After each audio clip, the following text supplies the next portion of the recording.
Ladies and gentlemen, I am Paul, U.S. Army combat veteran, and today we are taking a look at a really interesting piece of journalism from Radio Free Europe. This is interviews with the tankers, infantry, sappers, and all the different specialty units involved in the Kharkiv offensive. And we are going to be taking a look at just how these troops all worked together in concert to shatter Russian lines and make the offensive happen. Let's get into it.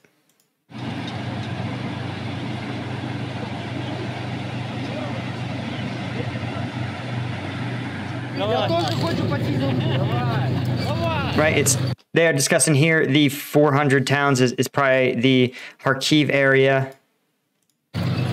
which you've seen was something like 3,000 square kilometers.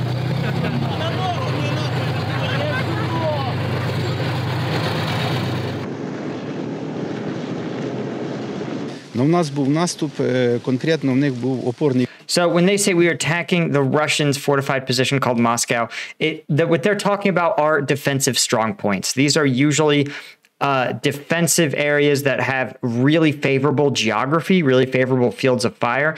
And so they become, the term is strong points. And the idea is that there are points in the geography that are so advantageous that you cannot advance beyond them without seizing them. An example might be, let's say, a mountaintop or a hilltop that looks directly over a major river crossing, or guards the only major roadway between two large towns, right? If you want to seize the roadway, you cannot do so unless you have taken that strong point.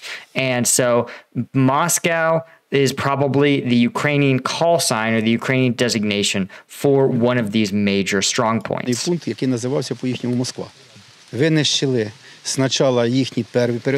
destroyed their first line of defense and retreated because we were out of ammo. I want to point out, this gentleman appears to be in his 50s. And the reason I think he is as he lists as a tank commander, it just says Volodymyr is in the Ukrainian military.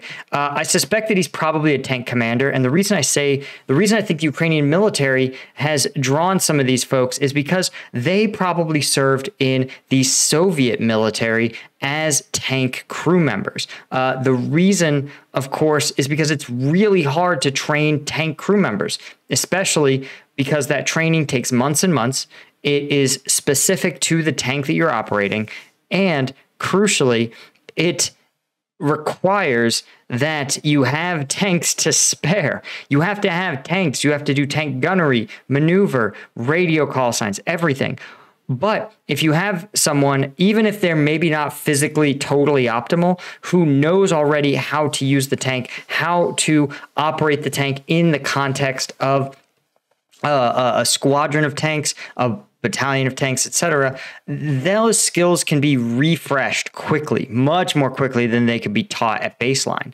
Again, while it's certainly not like riding a bike, fundamental military skills are essential. It's one of the reasons why when you look at interviews with people from the Ukrainian Foreign Legion, they often say, if you don't have military experience, please don't come. We don't have the time to train you with the fundamentals. But if you do have experience, even if it's 10 years old, we can teach you how to take the skills you already have, polish them, dust them back off, and adjust them slightly for this new environment, and you can contribute on day one.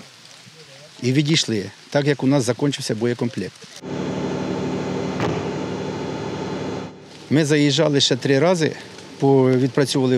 So he talks about how they basically expended their entire ammunition, which I believe he says later is like 22 shells, and just kept going back for more and more ammo. Після кожного поповнення боєкомплекту. Тому що в танкові 22 снаряди боєкомплекта, і вони хватає повністю для повного наступу. Отак ми до 2 часов дня ми вже закріпилися на. So what I suspect probably happened here was some sort of advanced form of volley fire, right? So there were logisticians in the back running a forward supply depot who would have had large numbers of tank shells. And then probably a series of tank squadrons probably occupied these firing positions, would occupy the firing positions, fire on the Ukrainian or the Russian positions. And as their ammo began to expend, they would cycle off, bringing in a new tank squadron. That's why he says we returned 3 times, right? There was probably some sort of volleying, and then eventually that whole squadron cycled off and refitted, got more ammo, food, water, refitted, repaired tanks, and then later cycled back.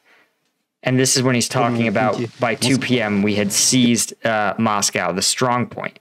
Нашим натиском вони відійшли на другий опорний пункт Пітер. Then moved on to another fortified position with the call sign of St. І Petersburg. далі почали бігство. So this is interesting. This is something else that I've heard is that the Russians just don't use their infantry to the way the Westerners do. As Westerners, we expect our infantry to be the fighting force, the primary fighting force taking and seizing territory. But the Russians seem to rely on armor and artillery forces, and that infantry are only responsible for seizing and holding territory. They don't really attack or drive enemy out of territory. So when they sense that their infantry is going to be taking an L, they simply order a withdrawal. І наші піхотинці почали займати їхні окопи.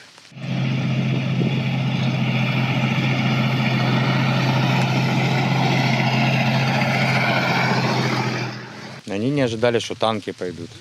Они просто думали, что будет очередной выход пехоты. Right, another very, grandfatherly looking gentleman, again, probably in his 50s. But if you have the tank training, you can be ready to command a tank in, a week. If you've already gotten familiar with the tank and its mechanisms and you just need a refresher, as opposed to a fresh conscript who might need months to get familiar with not just the tank, but with military operations. Shout out to this Chad, by the way, who also is like, I'm not even going to wear a uniform. I'm just going to dress for comfort. А тут все-таки по ним работало 4 экипажа. Естественно, это страшно. Я сам знаю, что страшно, когда танк стреляет. Я представляю, что как у них, если мы стреляли боекомплект буквально. They said they used up all their ammo in 2 minutes. That's 11 rounds a minute. That's a huge amount this huge volume of fire. And yeah, they think they were shocked and panicked because they hadn't seen tanks much. And we have noticed this on the battlefield, right? More and more, we're seeing Ukrainian tanks being put out into the battlefield. And that's probably because these probably weren't Ukrainian tanks when they started this conflict. That's my theory. And so even you see that literally those farmers seizing tanks and towing them back, right? Those all contributed to this offensive in their way. Even if those tanks were damaged and were just scrapped for parts, those parts are probably what keep these tanks running on the battlefield, right? You can imagine Soviet tanks probably not the most mechanically sound armored vehicles of all. За 2 минуты. В каком они были в шоке и в какой они были панике. I just want to point out, these guys are total Chads. Like, imagine just being like the 50-year-old fucking dude and just being like, hey, brother, you want to command a tank again? And being like, yeah, I could command a tank again. Yeah, fuck it, let's do it. Практики воно зараз ще не впроваджується, але тут було. So it was unusual that our squadron, another older Chad, this guy looks like he's probably in his late 40s, maybe early 50s as well. It was unusual that our squadron commander was not part of the crew. Oh, he commands a tank battalion. Okay. Управляв не будучи членом. And in Soviet regulations required it. Екіпажа, як по радянських статутах повинен. А він застосовував квадрокоптери, які So, it says he used quadcopter drones and could see the combat scene and command the tanks in real time. That is pretty phenomenal. That's just a huge testament to the way that they're integrating technology. And again, here's a guy who was trained in Soviet doctrine and is still flexible enough, or at least his command is flexible enough to change the way fighting is done in response to circumstances on the ground. This is, again, a very Western way of doing things. Повністю міг бачити поле бою. Or of changing the way things are done. І міг керувати танками вживу, навіть вплоть до того, що, наприклад, 511 відійди. 511, I think, is a tank designation. Займи ту like позицію. tank number 511. Yeah, look at how cool this is. So it's getting a direct feed and it's highlighting these friendly tanks via the drone. Чекай остальных, прикрывай. And the cool thing is that from this perspective, right, the reason it's so powerful is not only can he see what's around the corner, what's waiting for them up here or up here, things that they on the ground can't see, but he can also understand what they see. So he can tell this tank, hey, do you see the tank in front of you? Cover their position. He can tell this tank, hey, do you notice how the forest curves and juts out? Well, I can see behind there. There's nothing to worry about, so you can move forward. Їхній підхід. Плюс скоординуй його, Костік, скоординуй третього, щоб він до тебе безпечно заїхав. Безперечно, наступ був It was a difficult attack psychologically. Interesting. дуже складним. По-перше, психологічно. Не кожна людина захоче сісти в машину, да, і їхати, Yep. знаючи, що там Facts. Not everyone can get into a tank and drive it through a minefield. мінне поле. І такі, як ми бачили після того, як ми вже взяли сам безпосередньо Байрак, які в них були укріпрайони. Укріпрайони в них були дуже міцними. Наші люди працювали і... So here we cut to why this was possible. And this is the sapper platoon commander. Sapper is a term that oftentimes is another word for combat engineer. And you can see this guy is a true dyed-in-the-wool sapper. Obviously, he has, it looks like his Czech rifle, AK, hollow sight, aftermarket grip and stock. But like a true sapper, he's surrounded by mines. Піхотою були окремо відділені спеціальні групи, створені для Slav squatting on a mine. What a Chad. щоб їх провели по посадках. Тому що Okay, so he says we cleared the way through the forest for them. Yes, this is a key role of sappers is clearing mines and minefields. ворог понаставляв там, де багато трави і кущів, різних пасток. So there were traps in the mines and shrubs. This is, of course, what happens when you have time to fortify positions, as the Russians did. They laid more and more mines and traps. Not just traps for the tanks, but traps for the people who might try to disarm the tank mines. Зараз ж самих звичайних гранат. От. І наші сапери рухалися попереду. Тобто вони проходили шлях і потім вже давали знак, що Yep, they were clearing the way for the тою дорогою infantry. можна проходити спокійно. От. Це були дві групи, які заходили з боку, і одна група під моїм керівництвом ми рухалися по дорозі від So, yep, he was commanding a group that moved down the road. This is just standard, what's called route clearance. And this is, like he's going to explain, clearing the route and reconning it to make sure it's not just drivable, but to verify that it's free of, well, mines, IEDs, bombs, and other threats. Гусарівки до Байрака. По асфальту розчищали міни для проходу танків.